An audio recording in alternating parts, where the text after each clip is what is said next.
Now, detonate the reality bomb! I will build a great, great wall. Some alien race to come down and threaten us. Is the singularity near? The truth is out there. The military-industrial complex. The seven mountains of the influencers of culture. To be as gods, you know. Change has come to America. Catapult of propaganda. From a secure location on top of the ridge in the heart of the beautiful Missouri Ozarks, this is A View from the Bunker. Now, here's Derek Gilbert. How do we reach those who aren't already in the choir, as it were? Welcome to A View from the Bunker. I'm Derek Gilbert. Yeah, I've been around enough and done a variety of things in my adult life. Top 40 radio disc jockey and sales for a number of years, learning to communicate messages. In fact, I pretty much have made my living as an adult by words, through words, talking, now writing. But there are a lot of people who those words won't reach. I've reached that stage in life now where I recognize that there is a group coming up now that will look at me and say, he's an old man. What can he possibly teach me? So how do we reach outside the church so we're not preaching to the choir? Our guest today is doing just that. He's assembled a creative team that is working on a project that, to me, looks really cool and could potentially be a tool to reach those who may not even realize that they're being reached while they're engaging with this project. We met the marketing director for this at the True Legends Conference last year in Branson. He was there again this year. And tonight we're honored to bring in the CEO and creative director for GEN3SYS Studios, which is based in Guatemala. And the project they're working on is it's like a comprehensive set of projects, a video game, novels, and graphic novels. And I've been privileged to see some of the earlier behind-the-scenes videos that they've posted at their Patreon page. We welcome, for the first time, David Villanueva to A View from the Bunker. David, thanks for joining us tonight. Well, thank you for having me, Derek. It's a pleasure to be here.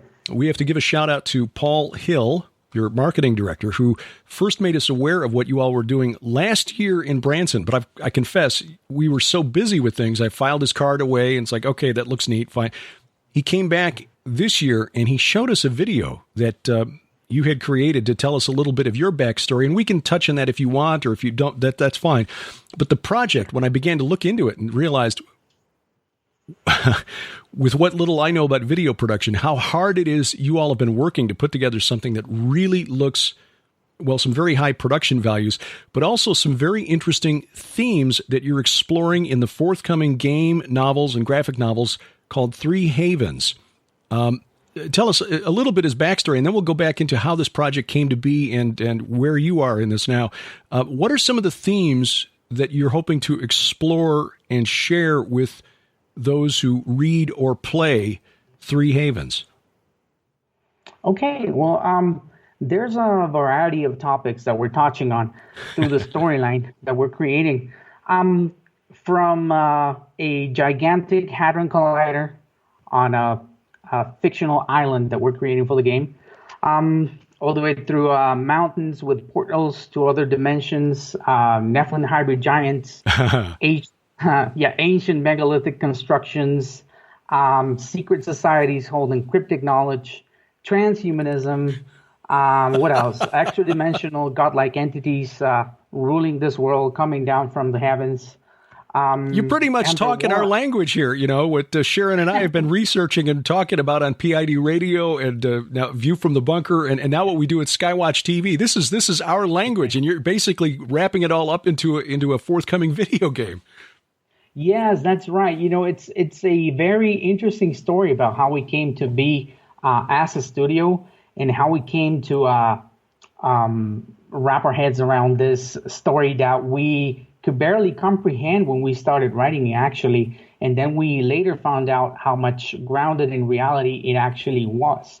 If I can tell you a little about how we began this project, the whole idea of the game came to us in a very casual way. I think it was July the 30th, 2015. That's our National Army Day here in Guatemala.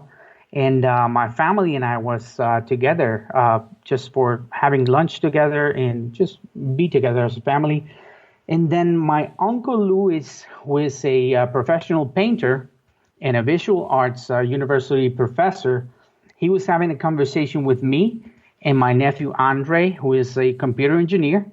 We were just talking about the technology used to produce the almost photorealistic computer-generated graphics in video games today. And Andre, who was kind of the expert on the topic then, he was studying computer engineering back then, and he was sharing with us how this technology had been recently made available for independent developers within the graphic arts and the gaming industry.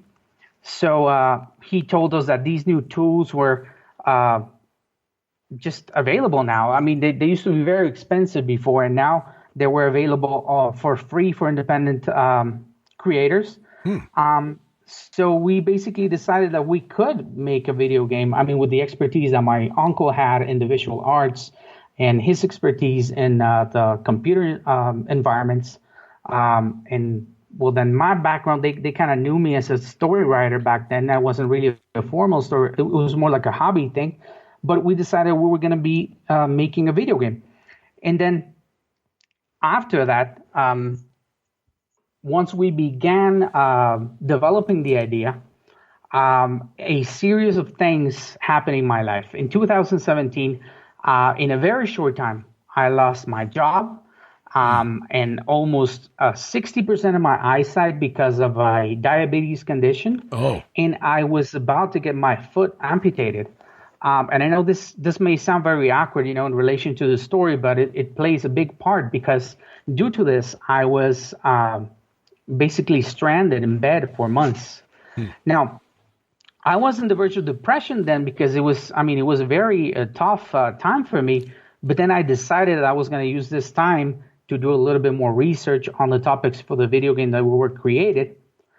And that's when it happened. I actually ran into a SkyWatch TV video, which talked about CERN. I think the video was titled CERN. Is CERN the Gate of Abaddon? I think that was the title. Right. Okay. That would have been for the book that Tom Horn and Josh Peck co-authored, Abaddon Ascending. Yeah. Okay. Exactly. Yes. So the first person to come on screen was Tom Horn, actually. And I was just immediately hooked. It was not only because of his knowledge and narrative, but because of the authority that he had speaking on these topics. So down in the corner of the screen, there was a logo that said SkyWatch TV. And I was like, okay, I need to do more research on this. So I basically spent about 8 hours looking at SkyWatch TV videos because everything that I would find would be a perfect match with what we were creating, as far as our story. So I need to say that most of the things that we are creating are actually inspired either on Tom Horn's books and your books, and I don't know who else can I mention? Well, Josh Peck, your right. wife. Also, Dr. Michael Steve Heiser, Quayle, Dr. Mike Heiser, sure, Carl Gallups. It's basically you've pretty much hit on a lot of the themes that we've been covering over the last 4 years of SkyWatch TV's existence. Exactly, that's the way it was. It was a big revelation to us to find that what we were writing about, or what I was writing about back then, it fit almost perfectly with our reality and our universe. So that's kind of how we got to the place where we're at right now. You guys just provided all the all the technical and scientific information and historical records information that would just come and fit right into our storyline. So that's kind of how we got to where we are. It's interesting because, again, Paul Hill, your marketing director, met us at last year's True Legends Conference, and the theme last year was transhumanism in the hybrid age, and of course Sharon was one of the featured speakers there. This year it was on the UFO question, and Paul was back there again this year. 2 years ago it was on the giants, and the importance of giants in Christian theology. So, again, Steve Quayle and his Gen3SYS Productions and the themes and the speakers there that Paul was absorbing the last couple of years at the conferences was also kind of feeding into this. Now, your background, you mentioned you losing your job, and I've been through that myself. Professional broadcasting in America, especially in radio, you really haven't made it until you've been fired at least twice, and so I qualify. And it's usually not for anything that you've done wrong. Somebody wants to change the format, or the boss has a friend that he likes better. That's just the way that business works. But as I understand it, you're a bit more athletic, physical than I've been in my life. Again, most of my life has been making a living by talking, which doesn't involve a whole lot of athletic activity. But you were a corporate security trainer, which involved some knowledge of combat tactics, weapons, how to use weapons properly and things like that. So for you to lose a good bit of your eyesight, plus the risk of losing your mobility, because I understand having a foot amputated is about the most painful thing that you can experience. We know a woman who's had to go through that recently. So this was really a huge change for you, not just in terms of your employment, but just in terms of what you were physically able to do. Yes, that's correct. Well, you see, and like you were saying, it actually started a little bit further back. My father is a Grandmaster World Champion in martial arts, and he's also a military and combat instructor for our national armed forces, both the military and the police. So growing up with him was quite a unique experience. I would see him, teach everywhere and do all sorts of different things. My schoolmates would always want to meet my dad, and you know how it goes. So So I became I started training contact martial arts when I was 4, and I think by the time I was 12, my dad began training me formally in self-defense, and a little later on in tactical firearms as well. So during my prime, I was actually quite athletic. I had my share of tournaments, competitions, and I won a few titles over here nationally. I also did some competitions in the States as well. And as a result of that formal training that I had with my father, I went on to work as a professional corporate security advisor. And I was also a consultant and instructor for the Guatemala military and law enforcement agencies as well. That's what I used to do. Oh, by the way, I also had the opportunity to work as a military special force instructor for the United Nations Peacekeeping Operation Regional Command, which is here in Guatemala, actually. So I got to know them a little bit from the inside, and it gave me a chance to learn about, how they work and their agendas and the global, objectives and everything. But that's a whole different story. But anyways, Make mental note. Call David back later. I was not really a high-ranking officer there, but I got to see a few things, if you know what I mean, about the way they think and about the way they approach things. So yeah. So you've got this background, but also a creative imagination as a storyteller. Now, how did you fit?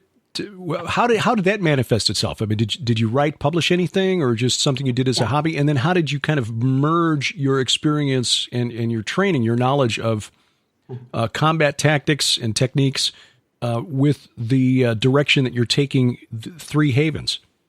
Yes. Well, it didn't make a lot of sense when I was in my younger years. When I was a teenager, I didn't really know what way I was going to go, because when I was around 7 years of age, my mother was very ill, and many people thought that she wouldn't make it. So I became really close to her. I kind of felt that.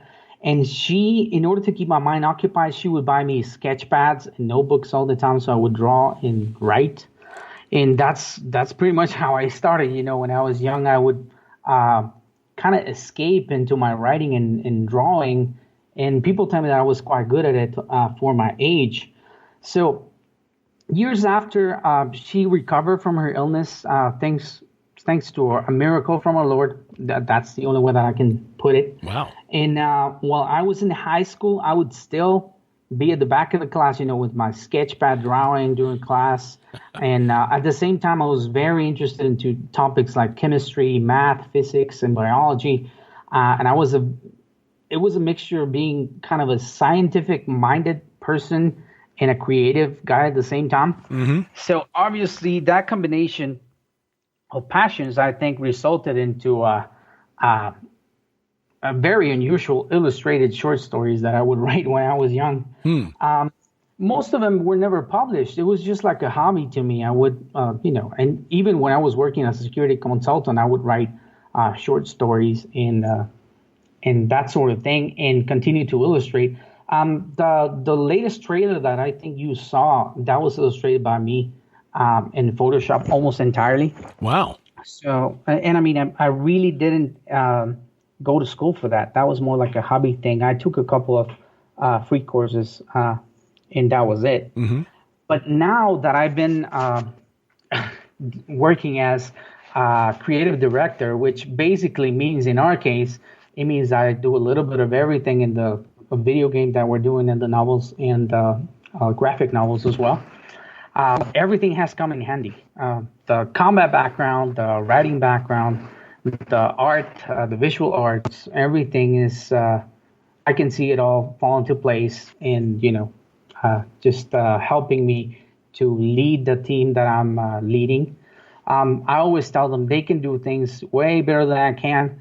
I'm not an expert in everything that they do, but I kind of have enough knowledge to be the glue that gets this team together. Mm-hmm. And now I can see, looking back, I can see what the Lord had in mind when he had me go through all these things. So. Yeah.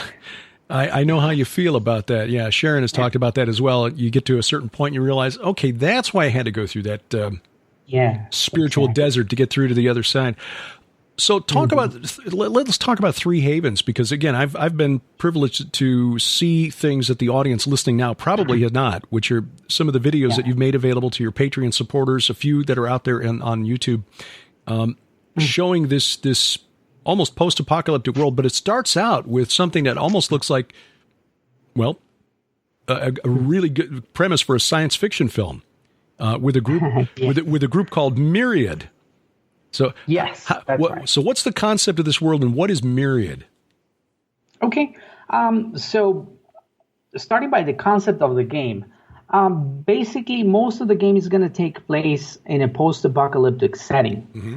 Now, in this setting, it's for now we have it as 2029. That's in the novels. We're not sure we're going to keep that date in the game, but basically, a man-caused disaster has turned the world into a wasteland.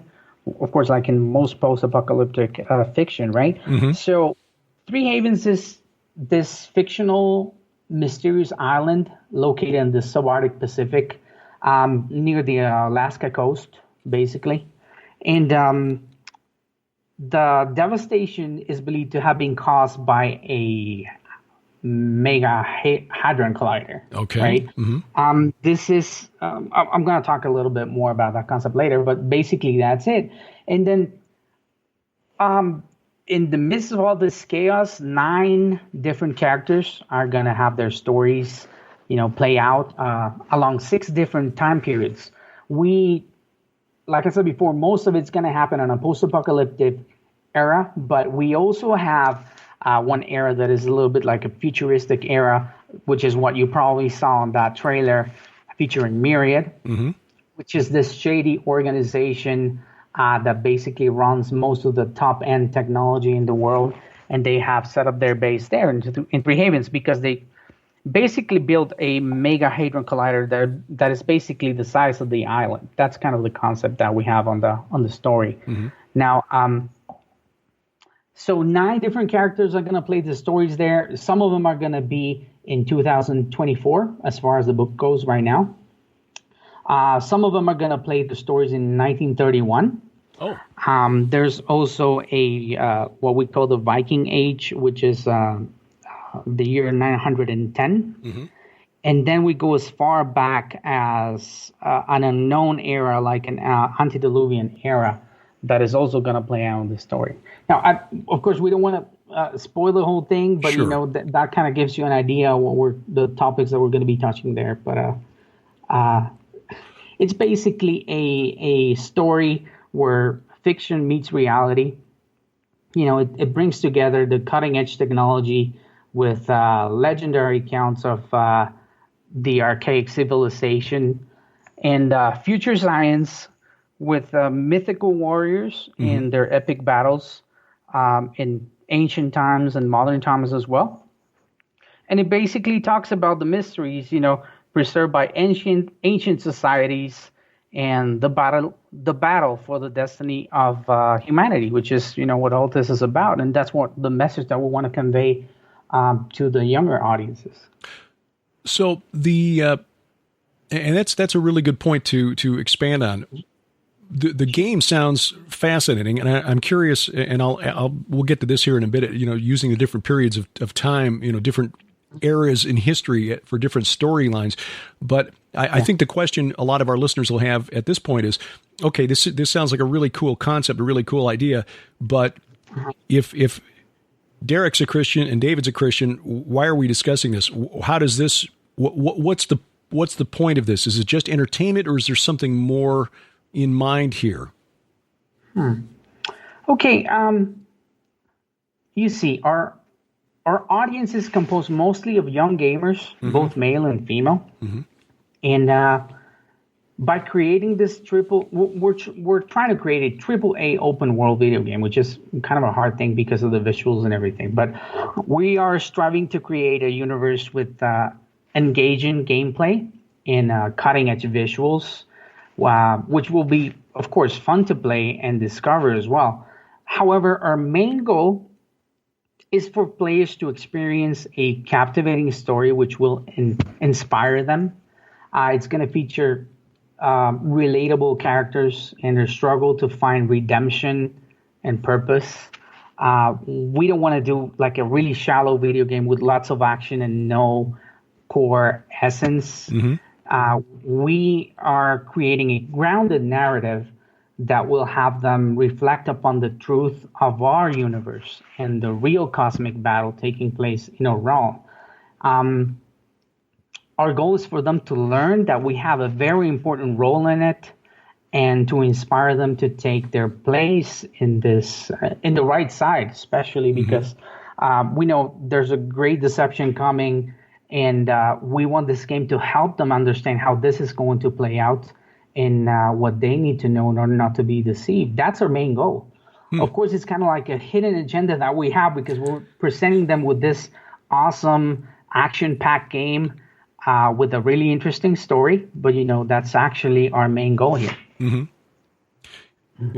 Showing them that they're part of a narrative that's bigger. It's interesting that you put it that way because one of our guests here just a couple of months ago said the same thing about the curriculum that he was developing for youth groups based on the Divine Council teachings of Dr. Michael Heiser.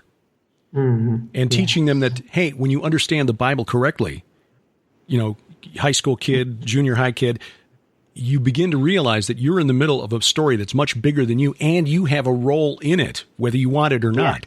So what is your role? Find your role and then fulfill that destiny that God has set for you. So he's approaching it from that perspective, which is very much needed because in my experience, a lot of Sunday school and a lot of what I've seen at various youth groups is let's just do anything just to keep the kids occupied while mom and dad are sitting in church upstairs, or something to get them out of the house on Wednesday night and Sunday night so they're not bugging mom and dad at home. Video games obviously is something that is a real draw, especially for younger people. I want to say younger men probably, but I would say if I had to guess, it's slanted more towards younger men. Yes, it is. It is slightly. We have more female gamers every year. I have two daughters, for instance. They're 13 and 16. They're both gamers. Well, they kind of got it from me though, but they have friends which are as well. So now we have more girls. But yes, you're correct. It is mostly men. So yeah, our daughter's almost 30 and she's a gamer too. And she certainly didn't get it from me because, and the reason is, it's because if I was, and I could be, I could really see myself falling into that. But I've learned enough about myself to know that if I got involved in really engaging games like this, the rest of the world could blow up around me and I wouldn't even notice. Because that's how I was with books when I was a kid. My mother, when she wanted to get me for dinner, if I was in the middle of a good book, she would literally have to come and touch me because I would be so engrossed I could not hear what was going on around me. So, yeah, that's how I would be with a video game. But you got to, I guess the kids out there have a choice. If they're going to play something, do you want them playing, Grand Theft Auto or something like that, or something like this? So how do the characters, without giving out too much at this point, what sort of quest or how do you tell a story that gets, say, a 16-year-old kid to engage with the character and then draw them into a story where they're actually thinking about the bigger things? What is truth? What is reality? Yes. Well, first of all, like we already released the first fragment of the novel books that we're building. One of the reasons we did it is because we wanted to see what kind of audience we were engaging with it, and it came out with very positive results. Most of our audiences are between 12 and 25 years old. We have probably about 20% that is older than that, but then most of it is going to be in that age group. Yeah, I noticed on your Patreon page, you didn't actually have an age range that fit me. I was like in the 35 plus. It's like, okay. Yes, I'm already past that too. Well, hey, that just means we've reached the end. So we've made it all the way to the end of the questionnaire. So we win. Yeah, in the gaming community, I think that's where the line is drawn, somewhere around the 35 years. Makes sense. Past that, there's not a lot of gamers there. Well, compared to the big numbers that are around 15 years old, sure, 25 years. So yeah, but anyways, so the story that we're writing, I think I mentioned it before. We're trying to depict characters that are not perfect. They have struggles and they have doubts and fears, and for instance, one of the characters in the novel book fragment that came out, his name is Jason, and he's a teenager. He's very smart, but he's struggling to talk to a girl, and he's hiding behind all this technology to try to reach her. But he's not really, he doesn't have the courage to go and talk to her on his own. I know there's a lot of kids today that kind of face that kind of trouble. And that's kind of the way we're starting to present our characters. We want them to identify with the situations that we're presenting. Of course, we have some older characters as well that are dealing with different situations. I actually draw from my personal experiences when I was about to get my foot amputated, because just to let you know, I didn't get it amputated in the end. I got parts of my instep removed, but I didn't have to lose my whole foot. But anyways, some other characters are dealing with physical struggles. Some of them are dealing with other type of issues, dealing with their personalities and all that. And so far, it's been very engaging to the people who had read the books. We have comments about that.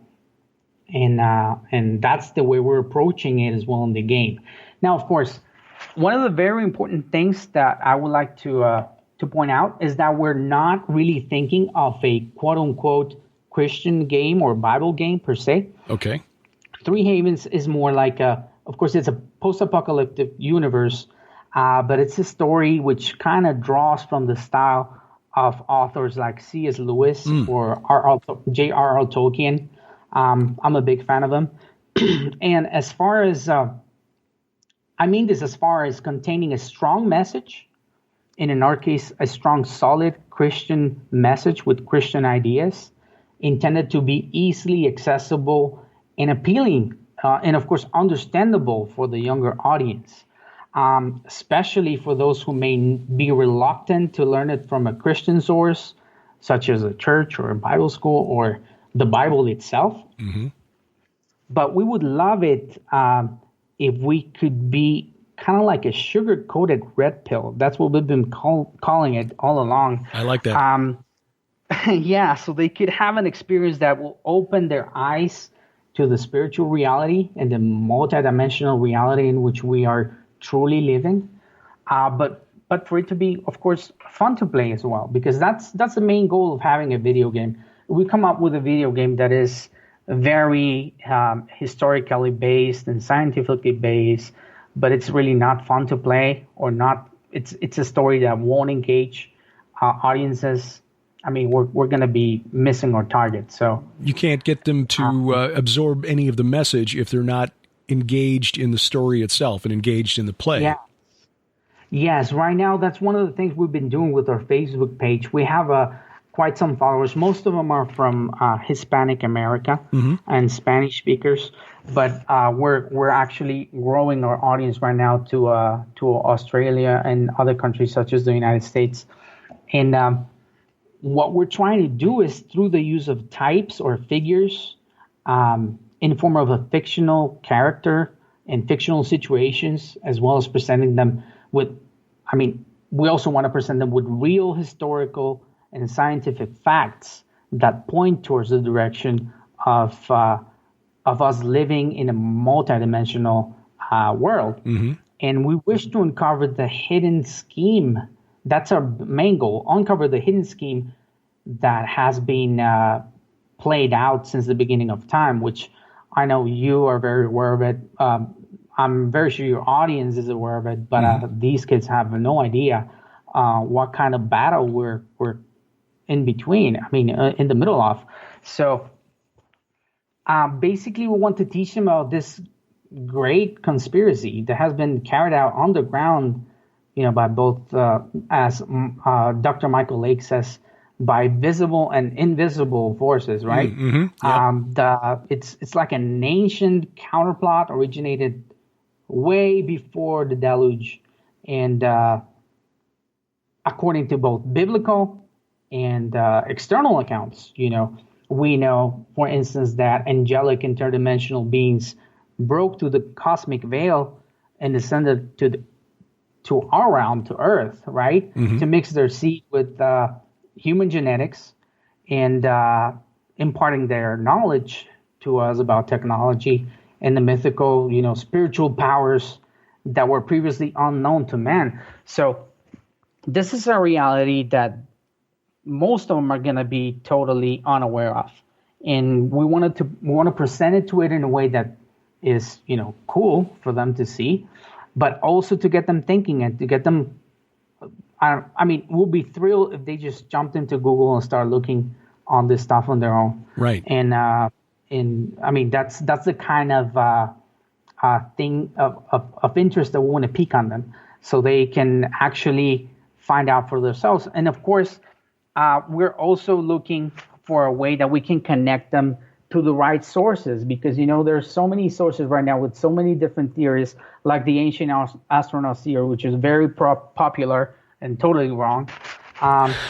So we're looking into finding ways that we can embed into the game to point them into the right direction. And that's what we're trying to do. Okay. So is that partly why you're choosing to use different periods of history, different eras of Earth's history? Yes, exactly. The first era that the earliest era that we're gonna touch on briefly during the game. We don't want to spend too much time there.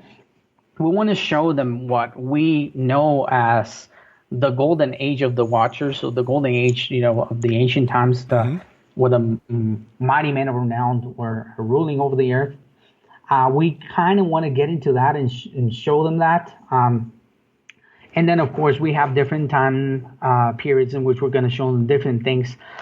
The island's going to be, covered with megalithic pyramid-like constructions, which we're going to take them into a journey where they're going to find out how these couldn't have possibly been built by primitive civilizations, how there's evidence that shows that they're not.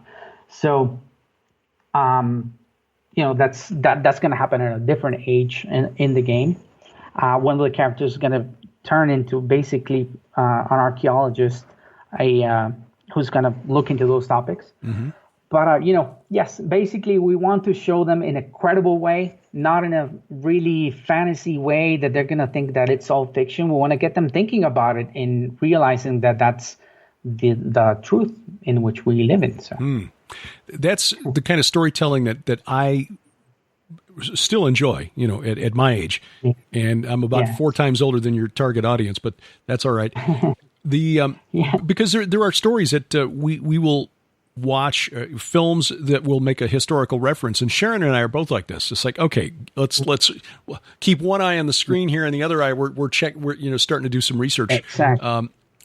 Yeah. And if you can get kids doing that at the age of 12, 15, 18, before they've been indoctrinated, especially at the college level, then you're making a real impact on them. And boy, there's so many different things that you can incorporate into this game.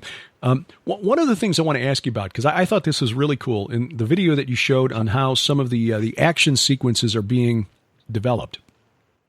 You mentioned your father, Mario, who is a world-class, world champion martial artist, demonstrating some of the techniques and explaining that some of the action that will go into the fight sequences in Three Havens are not what we would call choreographed.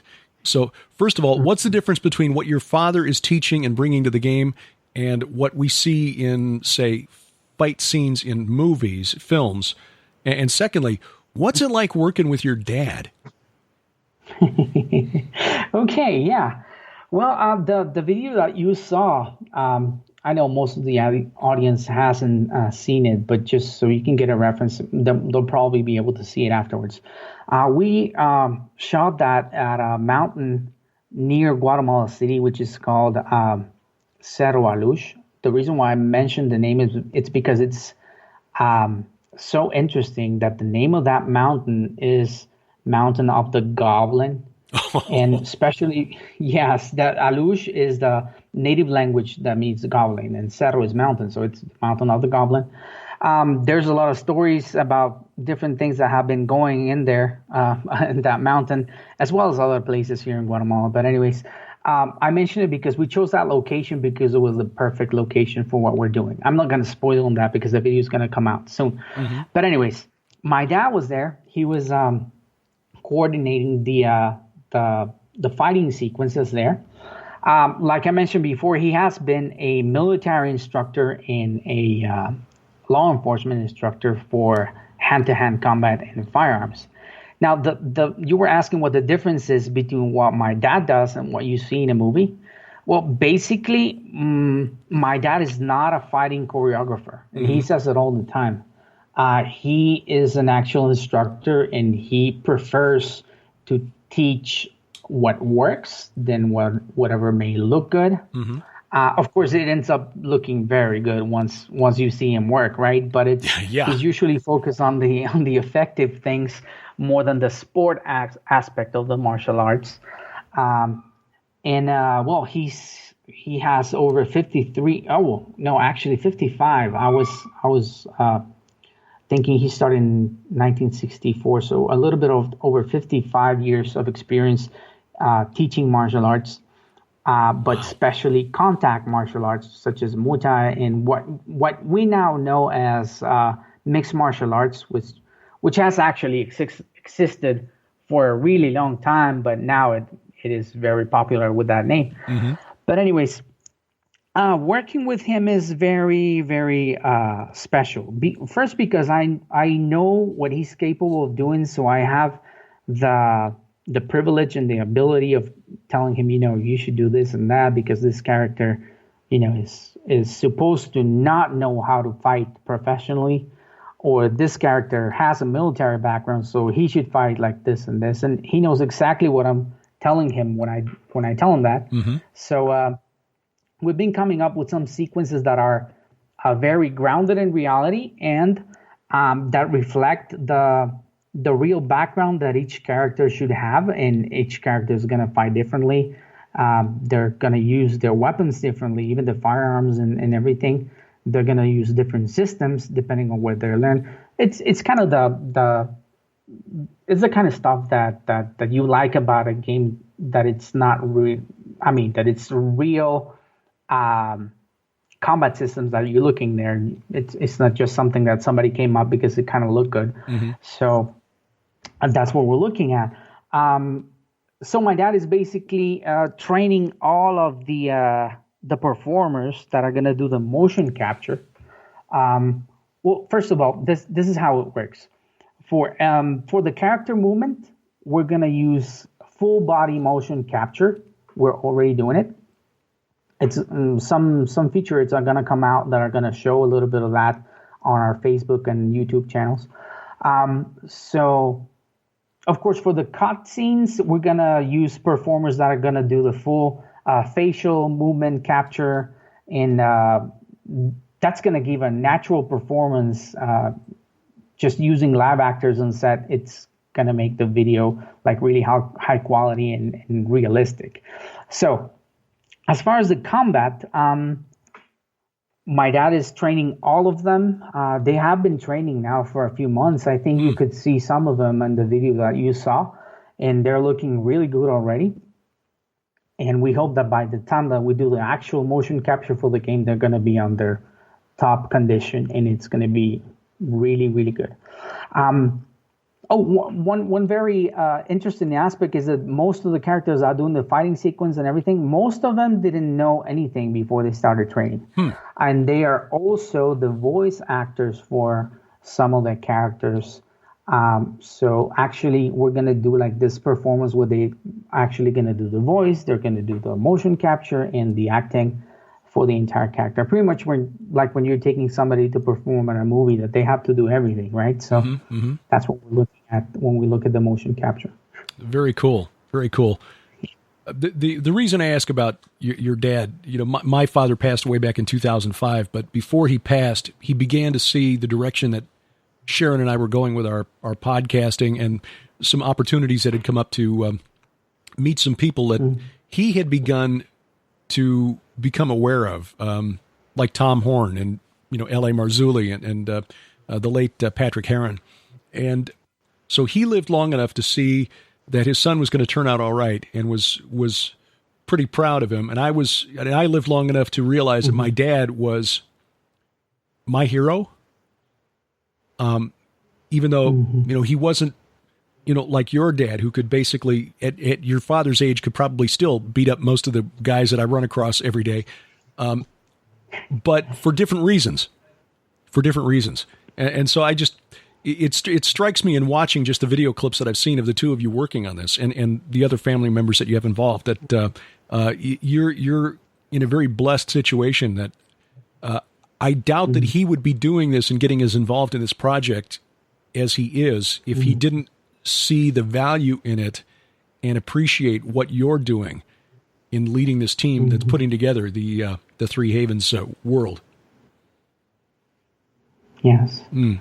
Yes. Well, actually, my dad is a big part of our project. I mean, he's in charge of a very important part of it, which is, one of the basic parts of the game is going to be combat, and he's supervising that. So I cannot think of a better person that I could entrust with that. Because I know what he's capable of, but not only because of that. Just on a side note, what you say is correct. He still teaches every day at our academies, and it is very frequent for younger fighters to come and try to challenge him basically and fight with him. And he's 71, but I mean they usually regret it because he's very strong still. But anyways, he's also a second generation Christian. My grandmother used to be a missionary here in Guatemala. Wow. So, and he's very, very interested and pleased with the direction that the project is going, because he knows about the message that we're trying to convey to younger audiences. And I mean, his mission in life when he started with the martial arts academies, which are really big over here in Guatemala. And a lot of people know him because of that. One of his goals was to lead young people out of the streets, out of drugs, coming to this contact sport. But a lot of people actually found the Lord when they were training with him. He was able to, present the message of salvation to them. There's a lot of people that actually became Christians right there and then in the dojo or the martial arts schools that we have had for decades. So he's very happy about what we're doing, and he's all in. He is whenever we need to do, like the video you saw, he's there at 4 a.m.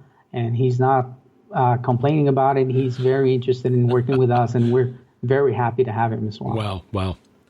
Well, how do people support the work that you're doing? Because you're an independent studio, so you don't have big money backers that are financing all of this, the creative work, the training that's involved, the actors who I presume aren't doing this just out of the goodness of their hearts. I mean, they need to put bread on their tables as well. How do people support what GEN3SYS Studio is doing and trying to put Three Havens together? Okay. Well, actually, you're right. Right now, just so people can know, we're a team of 9 artists and developers. We're not a huge team. I mean, the ones that are really dedicated to the project, because we have support from other people. But we're basically supporting the studio out of our own pockets. We have different jobs ranging from IT support to lifeguard to university art professor like my uncle. And we invest all of our time, our free time, our spare time to make this happen, right? So basically right now, since a game starts making profit usually when you have a full product that you can sell. Mm-hmm. In the meantime, you pretty much don't get any income. So this is a huge project that we have in our hands. We didn't realize just how immense of a challenge it was going to be, creating a game, a series of novel books, a collection of graphic novels, and the video game itself, which is our main point at the moment. It takes an enormous amount of work. We have a group of around 16 people that is supporting us, that they don't charge us to do it, and they do it part-time or just whenever they have to record a voice or they have to help us out with a different thing. Mm-hmm. But again, we don't have an income. So what we're doing is we came up recently with a Patreon page. And we have it on Patreon right now. It is, I think the address is Patreon, www.patreon.com/David, which is me, _GEN3SYS. The only thing is that we spell Genesis with a 3 in the middle, as in GEN3SYS. That is the way that we spell it. But it's basically /David _GEN3SYS. And I'll put a link to that. So, I'll put a link to that in the show notes, whether you're listening at vftb.net or if you're listening somewhere else. Just check the notes below wherever you're listening, and you'll find a link to the Patreon page there. And whatever else, what we can share, and we'll talk about this offline here in just a moment. But whatever else we can share, we'll put in the notes as well. David, just final thoughts from you, I guess. What do you hope that, say, a young player of the game, 15, 16, whatever, male, female, whatever, what would be your hope once this finally becomes a reality? What would be like the coolest thing that you could think, the best response that you could get from somebody who plays this game, comes into it with no idea, maybe not churched at all, no understanding at all of the gospel, and gets involved in this world? What do you hope to lead them to through the gameplay and the storylines? Mm-hmm. Well, I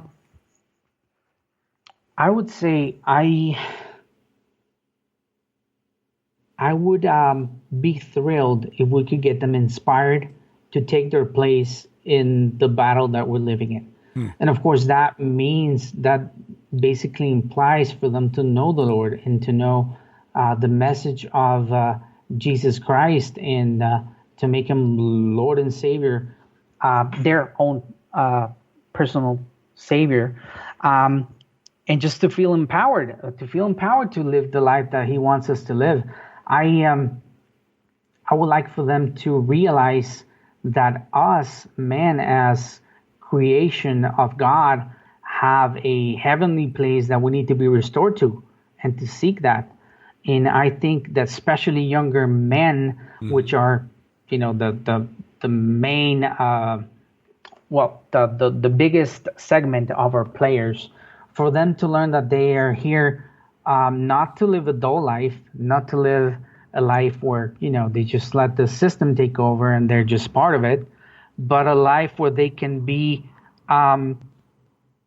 ambassadors of the kingdom of heaven here on earth. That's the message that we're trying to portray.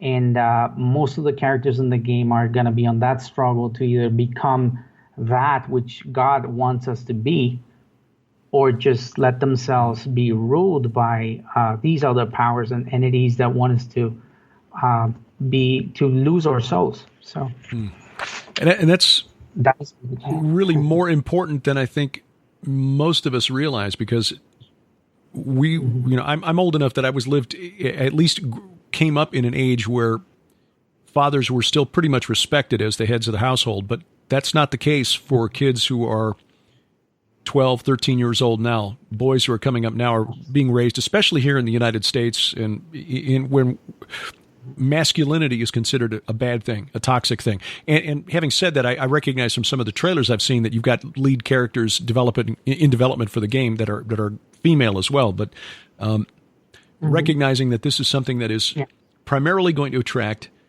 younger men, young boys, and teenage men. I hate to use the word boys because by the age of 12 anymore, they're not really boys, but younger guys.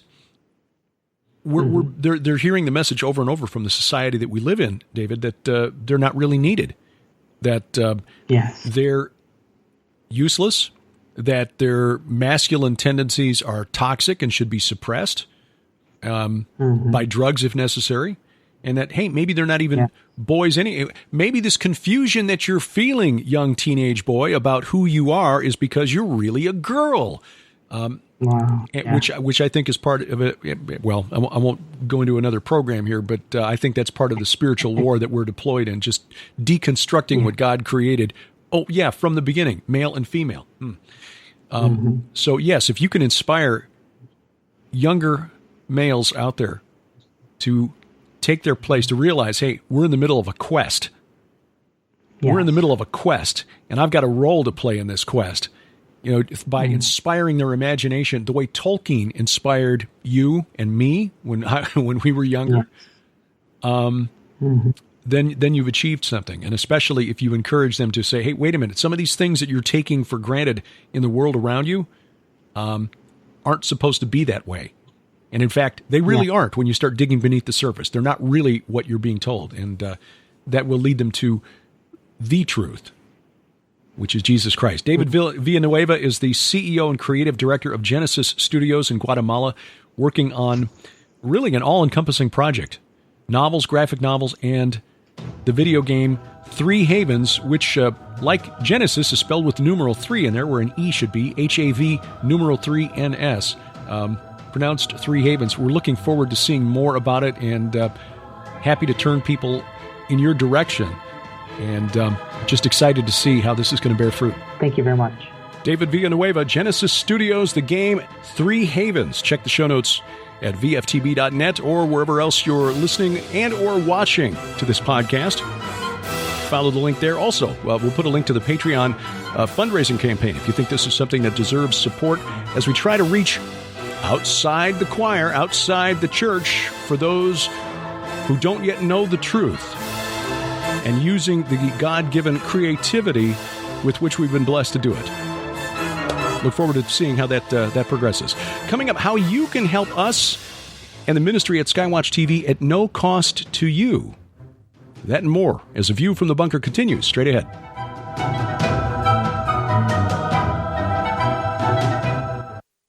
unveiling the ancient realms of demonic kings and Satan's battle plan for Armageddon. SkyWatch TV is proud to announce 2 new special offers. The Veneration Collection with optional Red Wing Saga series. First, in Derek and Sharon Gilbert's new groundbreaking book, Veneration, you will learn how the giants of old shaped the worldview and religion of the Hebrews, and the role they will play in the end times. How veneration of the dead brought disaster on the Israelites, concealed references of ancestor worship among the Canaanites, and so much more. But for a limited time only, when you purchase Veneration from SkyWatch TV, you'll also receive Realms of the Dead, Book 6 in the Red Wing Saga from Sharon K. Gilbert, that explores the true historical link between Mount Hermon and Jack the Ripper. The key characters of this supernatural thriller will face their most terrifying challenge yet, as a powerful new watcher has joined the confrontation that could bring forth the Antichrist and the end of days. But that's not all. You'll also receive the brand new DVD documentary, The Search for the Raphaim, where Derek and Sharon Gilbert take you on a guided tour of the Holy Land, ground zero in the long war with the fallen realm. You will see mysterious Gilgal Raphaim created for the veneration of the dead, the plains of Moab, where worshiping the god of the underworld brought disaster on Israel, and bonus teachings by guests like Pastor Carl Gallups and Messianic Rabbi Zev Parat. And for a limited time only, you'll receive absolutely free the brand new reprinting of the original 1921 classic work, Immortality and the Unseen World, which reveals the Hebrew concepts of the supernatural realm, death, angels, and demons. Sold separately, this exclusive offer retails for $90. Yours now for only $35 plus shipping and handling. But wait, now you have the option to upgrade and expand your collection by including all 5 previously released books in the Red Wing Saga, where you'll learn spiritual warfare through gripping stories with characters you'll love. The expanded collection, which includes all 8 books and The Search for the Rephaim DVD documentary, holds a retail value of $190. Yours now for your donation of only $100 plus shipping and handling. So don't delay. Order the Veneration Collection with optional Red Wing Saga series now. Available at SkyWatchTVStore.com or call 1-844-750-4985.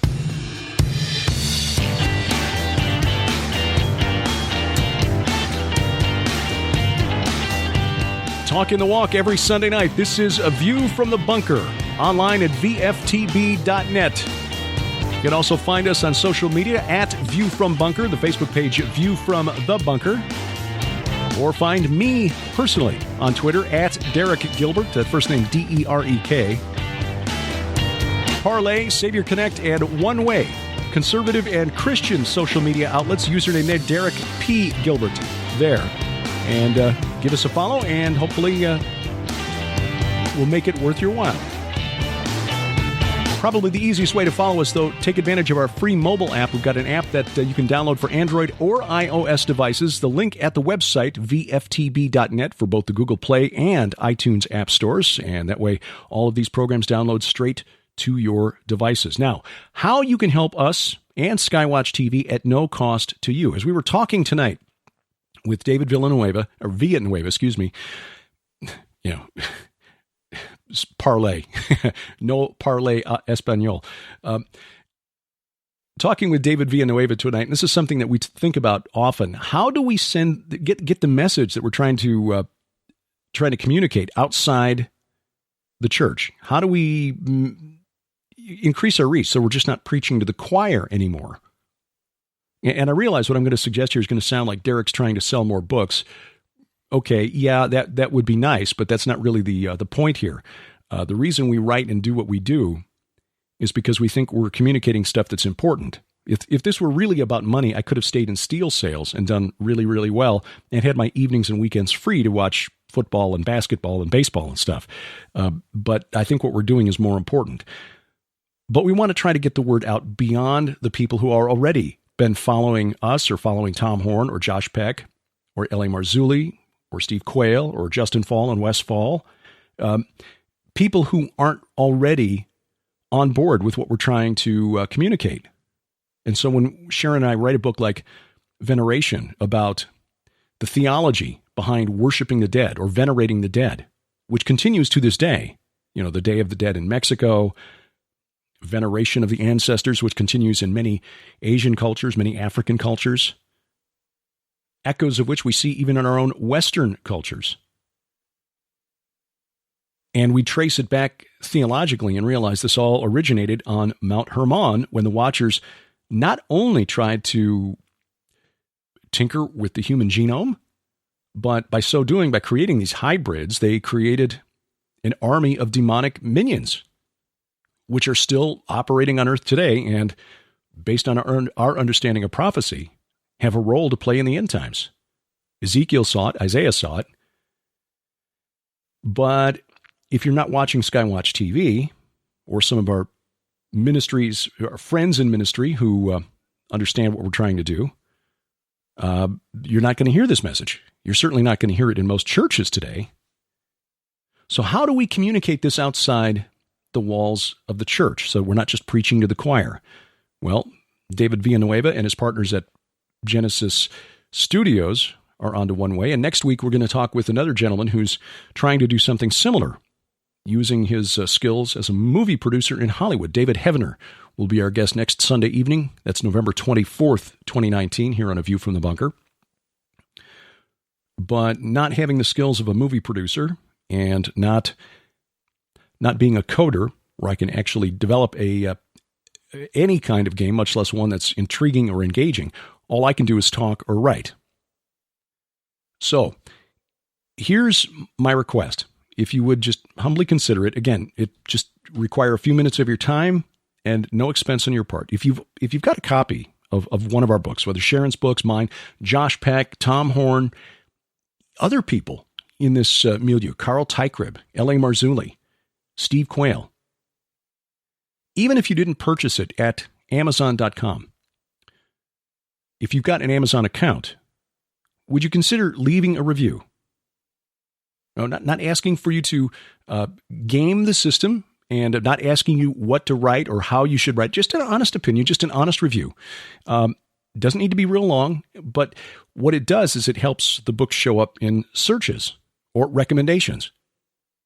So when you get people who are looking for information on the UFO phenomenon, hey, maybe that book that Derek Gilbert and Josh Peck wrote with more recommendations, more reviews, might actually show up in some of those search results or recommendations. Viewers who looked at this also looked at ... Because that's how those algorithms work. And we know that many of you listening, if you're following SkyWatch TV, have taken advantage of the very generous offers that Tom Horn has put together through the SkyWatch TV store. He's able to do that because as the publisher, your cost per unit is much lower than if you are a retailer having to buy something from the publisher who needs to make a profit even when you're selling at wholesale. And then the retailer's got to add their profit margin on top of it. So even though Amazon can offer a discounted price off the list price, they can't match the kind of deals that Tom Horn offers. But again, if the people who purchase from the SkyWatch TV store don't then turn around and tell people at Amazon, hey, this is what I think of this book, the people who aren't already following SkyWatch TV may never know that a book about the connections between, say, Greek mythology and Bible prophecy is out there. Or that this great supernatural fiction series that tells spiritual truth with a compelling story is out there and now has 6 books. So, again, I know that sounds like Derek Gilbert trying to market his own work, and I suppose that's one of the implications of what we're doing here. But really, my hope is that we just get the message outside the group that's already on board with the program. Because again, if this was really about making money, there are other things that I could do with the skills that God has given me that would probably make more money. Wouldn't make as much difference long term in the lives of people. And that's why we do what we do. So again, if you've got a few minutes, you've got a copy of the book, even if you didn't buy it from Amazon, you can leave a review. And I just, as a favor, it would be of help to us, as, both personally and at SkyWatch TV. And we would be very grateful. So, a lot coming up next year. Just check the events at gilberthouse.org. That's the website where Sharon and I post our weekly Bible study. We're into the book of Job now, and finding that there are more references to the divine counsel in Job than we realized. In fact, in Job 6, or Job 7, rather, there's a really compelling reference to the subjugation, the taming of chaos in Genesis 1, verse 2, which is not overt, it's implied. But when you look at Job 7 and you see him ask, am I the sea or a sea monster? Okay, when you read in the Hebrew and you say, am I Yam? Well, Yam was the name of the sea god who represented chaos in the Old Testament. It's like him saying, am I Poseidon? Because that's who Yam was in the Amorite religion, the god of the sea, the god of chaos. And then the word translated sea monster in the ESV is Tanin, which can also be translated dragon, but also sort of a cognate for Leviathan, the chaos monster. So, am I the sea god or Leviathan that you would set a guard over me? Which, when you go back to Genesis 1 and look and see the Spirit of God hovering over the waters, over the face of the waters, over the deep, over the Tehom, the Tiamat, the Leviathan. Some interesting stuff there. And we've got a free mobile app for the Gilbert House Fellowship Bible Study, by the way. And you find those links at gilberthouse.org. And a calendar of events, which includes all of the things that we're doing in 2020. The Hear the Watchman Conference in March, the Scottish Bible Prophecy Conference in April, the Battle Ready Conference in San Antonio in June, the True Legends Conference in July. Looking forward to that one. I will be speaking at that one. Perhaps also serving as MC. Happy to do both if they require it. But looking forward to sharing some stuff connected to chaos and the occult realm's desire to bring chaos back to Earth. That's July 10th through 12th in Branson, the True Legends Conference. We'll be talking to Darren Geisinger this week at SkyWatch TV about some things they've got to announce there. So keep watch on that. Tickets for sale now, by the way, at gen6.com for the True Legends Conference. The Defender Conference for August, late August, now sold out. It is sold out. But considering the speakers, Mike Heiser, Pat Boone, Mike Huckabee, Alveda King, Jonathan Kahn, and Tom Horn, Carl Gallups, Michael Lake, not a surprise. In September, the Glacier Prophecy Summit will be doing a prophecy cruise to Alaska with Gary Stearman, L.A. Marzulli, Billy Crone, and more. And then, of course, our tour of Israel in October next year. October 12th through 25th, optional 4-day extension to the megalithic sites of Sardinia. But you can also do a separate trip with us for 8 days in Sardinia. Lifkintours.com for information there. Check the calendar and follow the links for more information. Please leave us a review at Spreaker, Stitcher, iTunes, iHeartRadio, or Spotify, wherever else you find us, which is wherever fine podcasts are sold. A View from the Bunker is a production of Gilbert House, released under Creative Commons Attribution, Non-Commercial, No Derivatives 4.0 International License. The opening theme, Iron Bacon by Kevin MacLeod. Our announcer, D.C. Good. We wrestle not against flesh and blood. I'm Derek Gilbert, and this is A View from the Bunker.